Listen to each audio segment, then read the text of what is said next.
Hello good morning सांग मैंने देखुए plating करुच्ची आज बनी चिकेन दम बिरयानी से अंडा आलू भी पड़ी चिकेन सह यहाँ देसी चिकेन प्रिपेयर करी एक्चुअली राइसटा भल भाव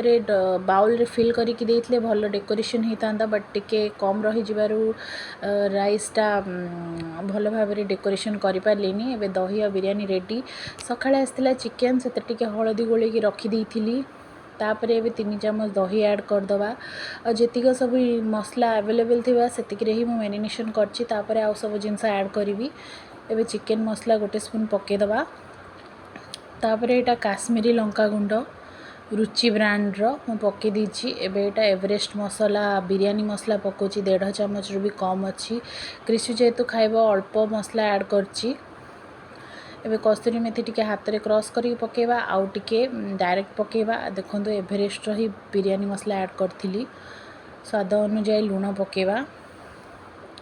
तापर ये देखु अध कप चाउल डबारे थिला बोली पकईदेली आउ टिके पैकेट खोलिकी आउ गोटे कप चाउल बतुरई देछि चिकेन भी सब मिक्स करके रखीदेली एबे देखु पुदीना पत्र लंका धनिया पत्र कटा पियाज अदा रसुण पेस्ट रखी कड़े में तेल दे पियाज को भाजीदबा बिरयानीटा ऑलमोस्ट चिकेनटा ऑलमोस्ट 3 घंटा मैरिनेट कर देइथिली तो ये देखो पानी गरम हो जाइतला बतुरेकी रखी चाउल को धोईकी पकईदेली से पुदीना पत्र धनिया पत्र जीरा घी स्वाद अनुसार लुण पड़गला आ भातटा बॉयल खाली है जमी छाणी देइछि ठंडा पानी धोई देइछि ये देखो चाउलटा को एमती भांगिले भांगी जाउथबो चाउल कुखई गला पियाज भी ये कड़े में भाजी देती जो काढ़ीदेली सेम तेल रे टिके आलू रे लंका गुंड पकईकी ताकू भाजीदेला अंडा भी भाजी देइछि एबे देखो जो चिकेन हाफ मैरिनेशन होता से भजा होता पियाज पुदीना पत्र धनिया पत्र अदा रसुण पेस्ट हस्बैंड आगुरी गोले देते वीडियो नहीं पारिनी तो ये देखो आम जो कड़े में तेल थी कौन सी एक्सट्रा तेल देनी से तेल ही पियाज भजा तेल ही मु चिकेन जो गोले की रखी थी पकई देकी घोड़े की छाड़ दी छाड़ापर हल्का पानी बाहरला एबे तो आहरी पानी बाहर देसी चिकेनटा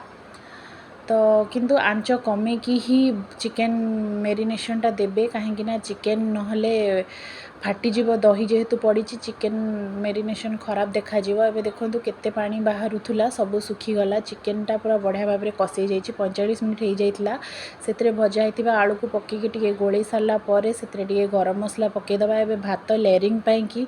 सब प्रिपेयर करदे देखो गरम मसला शाही बिरयानी मसला भजा पियाज कस्तूरी मेथी धनिया पत्र पुदीना पत्र सब रखी एबे फास्ट लेयरिंग भात देदेबा तादरे टिके भजा पियाज आउ मसला गुंड हेरिका जो थिला शाही मसला बिरयानी मसला पकईदेली से पुदीना पत्र धनिया पत्र पकईला गरम पानी बतुरे की रखी केसर को देदेली तापर केवड़ा वाटर आउ रोज वाटर देदेली सेकेंड लेयर भातर देदेली जो शाही बिरयानी मसला और गरम मसला पकईदेली तापर पुदीना पत्र धनिया पत्र पकई पियाज पकईली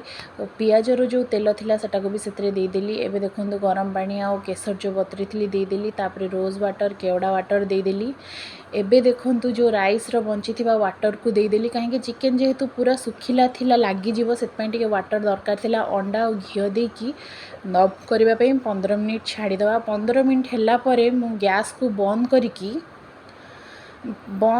5 मिनिट दम न काढ़ी रखी देइथिली एबे देखो दम काढ़ी देली और बिरयानी परफेक्टली रेडी।